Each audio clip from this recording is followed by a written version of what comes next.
welcome to GunnersLoversTV. I'm your host, Augustine. You'll be wondering why I have not reacted to the loss we had against Manchester United. Manchester 2, Arsenal 0.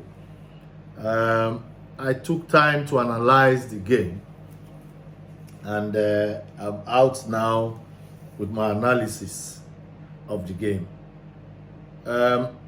What I observed when I watched the match was a more fit Manchester United Football Club against an Arsenal team that is not fit.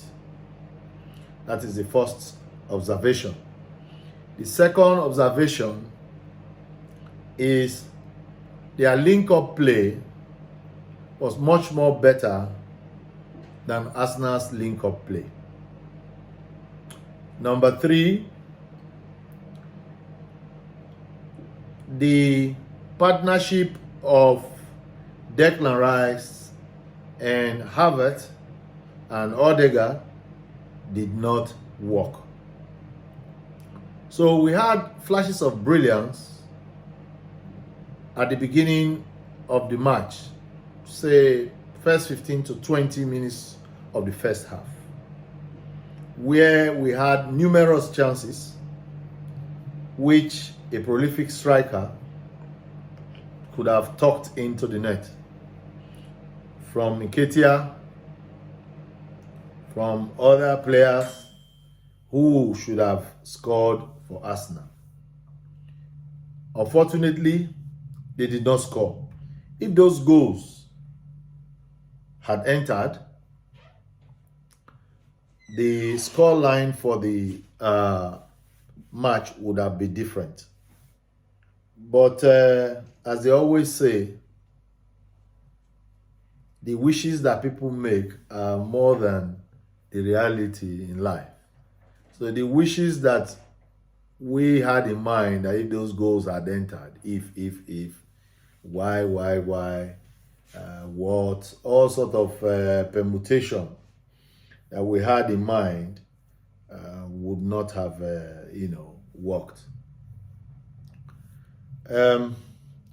Another thing I want to analyze in that match is that everybody has, if not more generality of Arsenal fans, they've concluded that Havertz is the successor to Granit Xhaka's illustrious throne. But what people must understand is that Granit Xhaka had his own race to run, and Havertz has his own race to run. Havertz is not the replacement, I repeat, for Granit Xhaka. In my own assessment on GunnersLoversTV, if ever there was a throne to succeed, or for somebody to succeed, it is Trossard that should inherit that position. For so many reasons. One, he can play along on the front three, he can play any of the front three wings. And number 2, he understands the link-up play between our midfield and the strikers and the wingers, the Martinelli, the Saka, Jesus. So Trossard traditionally should be allowed to play that wing that Xhaka has vacated. It is not sufficient to buy a player and expect the player to plug in quickly into a new team. Some players hit the ground running as soon as they come into a new club. We have seen the likes of Alexis Sanchez. Excuse me. Alexis Sanchez, when he came to Arsenal, it did not take him too long to connect with every other player. In fact, when he came, he galvanized the theory of pressing which we have been clamoring for in Arsenal then. So the likes of Giroud were trying to catch up. The likes of our defenders then were trying to catch up. So Trossard is already a formidable force in our attacking line. He should be the one that should inherit that position. What we saw is a disconnect between Havertz and Declan Rice and Odegaard. The link-up play was very poor. And so Manchester United had a free ride. A chartered Uber across Arsenal's defense, midfield. And at some point, they were doing long balls to the wings to even cut completely away Arsenal's midfield, even touching the ball. So if you analyze the match, you saw a purposeful Manchester United who were willing to attack. While you had an Arsenal team struggling for form and link-up play. So two different missions. Arsenal, yes, in their heart they want to win the match, but they could not sustain the tempo. And Man United were more fit. They had one mission to attack Arsenal. Why would they want to attack Arsenal? Because they know our antecedents. They know what we did last season. They know that if they don't wake up, the three runners we have at the front will sink Manchester United. So what did they do? They made sure that they started from the front to hammer Arsenal with crosses and attack. Now, it was very unfortunate that our goalkeeper, Ramsdale, was asleep. Asleep in the sense that his reflex and sharpness we witnessed last season was still on holiday. Ordinarily, Ramsdale of before would either palm that ball out or catch it. Palm it out safely away from danger. But what did he do? He allowed the ball to just go in like that. Gabriel Magalhaes, just to have a touch to stop a ball, he could not. The ball passed under his leg. And of course, the period of the time we are now in the season, he's not as fit as before. And then Man U glided past through. The goal scored by Sancho and all this, here and there, this could have been avoided if we were sharp enough. Blame has also been given to Arteta for starting Havertz. And I really subscribe to the other aspect of the blame, which is, why not allow him understand the team slowly? I wouldn't have minded if he made Havertz play first half alone and change the system, or bring Havertz second half and try to let him understand what we are playing, our system. I know he has watched them play before, he has trained with them, but it's still not sufficient because live matches determine how different players will react. Julian Timber reacted very well. In fact, it's now like an asset. You think Julian Timber has been playing for us for a long time. But Havertz did not react to the same experiment that Mikel Arteta did against Manchester United. In my opinion, Havertz name, as it starts with Harvard University that everybody know, is not here to school like a Harvard student. He's here to play football. So what is going on now is that he's undergoing studies as if he's in Harvard University. Whereas it's Harvard that should come here and score goals.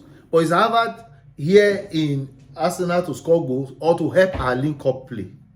So those are questions that fans are waiting for the season to start for them to understand. Is Havertz in Arsenal team to help our link-up play or to score goals? Or to help our link-up play and also to score goals?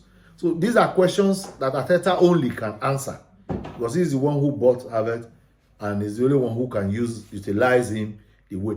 And don't forget, why I don't lose hope in the Havertz performance at the moment is that Arteta gave a response to what happened in that match. He made people understand that, could we have ever envisaged that the Xhaka we all miss now, we all miss him now, 2 years ago, Xhaka was not an asset to be missed like this, even though he was playing. His best season was last season. And his best season was when Arteta converted him to play much more forward instead of being a holding midfielder. You know? So, the capacity that Arteta has to transform Xhaka into what he is today, we still have the belief that he can transform Havertz into that machine that will be a threat to other things. But the only problem everybody has that is, envisaging might happen is that it took almost a whole season or 2-3 seasons to get Xhaka to that level. How long are we going to wait for the swift arrival of the real Havertz to be like Xhaka or better than Xhaka? That's why everybody is panicking. That how would you spend 65 million? How would you make him the highest earner in Arsenal? But the mistake people also make is that football is a team work. Why do people transfer the failure of a team to a particular player, whereas 11 players or 10 more play the same game with that same player? So what we want now, an ideal midfield, will be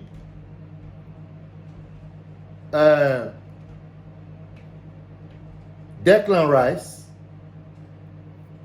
playing either further a little bit, and Partey being the holding midfielder, playing the same time with Declan Rice, and Odegaard will be the creative one going forward. If we can't do that, then we can play Declan Rice in place of Trossard, as I said, up front of Xhaka's position, and put Partey and Odegaard there. There cannot be a situation where Partey cannot be in the team at the moment till Havertz and Declan Rice finally settle down. Partey has to be the reference point for the remaining midfielders to do the link-up play that we want in Arsenal. Because what you don't want is a fearful force that Arsenal had before. Instead of the new arrivals to improve it, it now becomes they are now the weak point that other teams will lash on. So because the Manchester United match, Manchester United lashed on the weak point of Havertz and Declan Rice. They know they were not settled. They are new in the team. They knew that the link-up play was weak. What they do, they lashed on that opportunity. So what you do when you buy new players is to follow the precedents of other coaches like Guardiola, like Klopp has set in. You don't force the player to start immediately, although you can do that only in pre-season. So when the real Premier League match starts, we want a situation where either Havertz has learnt enough and has improved, or we allow the old guard of Partey, Thomas Partey and Odegaard and Trossard and co to lead the charge at the beginning of the season, because you can't afford to drop points. I see this season like you win, I win. You win, I win. If you lose points. You lose the catch up. So we don't have time to waste. The progress we made in last preseason is why people are worried. We virtually beat everybody we met in preseason last year, and that spurred our team into a very formidable force. When they came in, they started doing very well, winning matches. So we hope that the match we are going to play today against Barcelona, which is 3:30 a.m. I presume, yes, 3:30 a.m. Arteta would have learnt. He would have analyzed the situation very well. Analyzed it very well. Even the fact that even though that the team we're going to face is different, Barcelona, their style of play is different from Man U, but they will also be doing attack. We have never known Barcelona for defense. So it is the same approach that might take place. We should not allow the new entrants be the weak points that other teams will latch on to defeat Arsenal. As far as I'm concerned, Havertz is not attending Harvard University. He's here to play football. His studies should not be long. He's not doing a degree. Therefore, if the studies during the preseason is not going well the way Arteta planned it, do not sacrifice points as we did for William. Do not sacrifice points all in the name of making Havertz understand our play. As soon as we finish this preseason, you should be able to reach a very logical conclusion that he cannot or he can be of benefit to the mainstream players that he has met. Otherwise, it doesn't matter if it's higher amount you used to buy Declan Rice and Havertz. They have to stay on the bench and understand the team. So I look forward to seeing a formidable team tomorrow morning when we play Barcelona. Please like, share, and subscribe. This is Gunners Lovers TV. If this is your first time, do not walk past. I'm your host, Augustine. Share this video to other people and make sure you look at our analysis, balance it with what other people have said about this last match, and see if we have made enough sense to analyze your minds and also, speak your minds and see if our whole argument is top notch. I'm hoping that you will take time now to subscribe to our channel. Do not be discouraged about the followership. As long as we are doing the right thing and analyzing the matches the way you want it to be analyzed, then we're happy with the number we have. We want more people to join, and we'll continue to ask people to like, share, and subscribe on our channel, Gunners Lovers TV. I'm the host, Augustine. I'll see you after the Barcelona match.